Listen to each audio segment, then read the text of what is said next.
அன்பான உறவுகள் அனைவருக்கும் அன்பு வணக்கம். எல்லாரும் சுகமா இருக்கிறீங்களா? அன்பர்களே, நண்பர்களே, மனசுல பட்டதை சொல்லணும்னு தோணுச்சு. என்னண்டா, நம்ம நாட்டில் ஸ்ரீலங்காவில் 76 வருஷமா நடந்த அரசியல், மக்கள் பட்ட அவலங்கள், அதுக்கு ஒரு முடிவு போன வருஷம்தான் வந்துச்சு. 3% சொல்லி கொண்டிருந்த ஜேவிபி கட்சியால் உருவாக்கப்பட்ட என்பிபி என்ற தேசிய மக்கள் சக்தி உருவாக்கினாங்க. சகோதரர் அனுரகுமார திசாநாயக்க வந்ததில் நம்ம நாட்டுக்கு விடிவு கிடைச்சிருச்சுன்னு சொல்லி நம்புகிறோம். அது பார்க்கறதுக்கு இப்போ நடந்து கொண்டு இருக்கின்ற விஷயத்தை பார்க்கும்போது, நாட்டில் நிலைமையெல்லாம் பார்க்கும்போது நல்ல ஒரு நிலைமைக்கு தான் வந்து கொண்டிருக்கு. அதே மாதிரி கூடிய சீக்கிரம் இந்தியாவிலையும் தமிழ்நாட்டிலையும் ஒரு மாற்றம் வரணும்.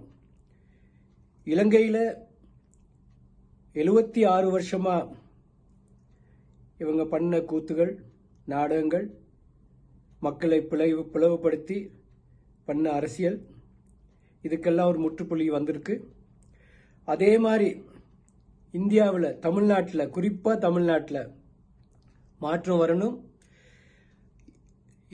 தமிழ்நாட்டை பொறுத்தவரையில் 53 வருஷமா ஒரே ஒரு மக்களை ஒரு சீஃப் மினிஸ்டராக இருந்த, அதாவது முதலமைச்சராக இருந்த ஒருத்தர் தவிர மற்றவர்கள் எல்லாம் மக்களை பிளவுபடுத்தி நாசப்படுத்தி தமிழுக்காகன்னு சொல்லிட்டு எல்லாம் போய் பித்தலாட்டம் ஆடி நாட்டையும் மண்ணையும் வளத்தையும் குட்டிசோறு ஆக்குனது தான் நான் பார்த்த என்னுடைய அனுபவம்.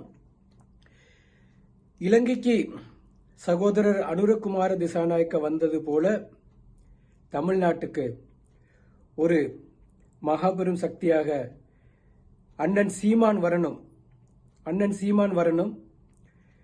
மாற்றத்தை அவதானிச்சு கொண்டு தான் இருக்கிறோம்.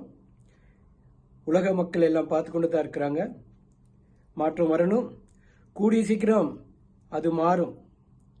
கூடிய சீக்கிரம் அதை நாங்கள் பார்க்கத்தான் போகிறோம். ஏன்னா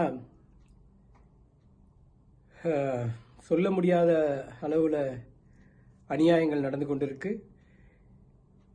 இந்தியாவிலையும் தமிழ்நாட்டிலையும் குறிப்பாக பழங்குடி மக்கள், ஆதி தமிழர்கள் காலங்காலமாக வாழ்ந்திருந்த இடத்த உடைச்சி மக்களை வெளியேற்றி கொண்டு மக்களுடைய பூர்வீக இடத்தை நாசம் பண்ணி கொண்டு இருக்கிறாங்க. நிறைய கதைக்கணும். நான் இப்போ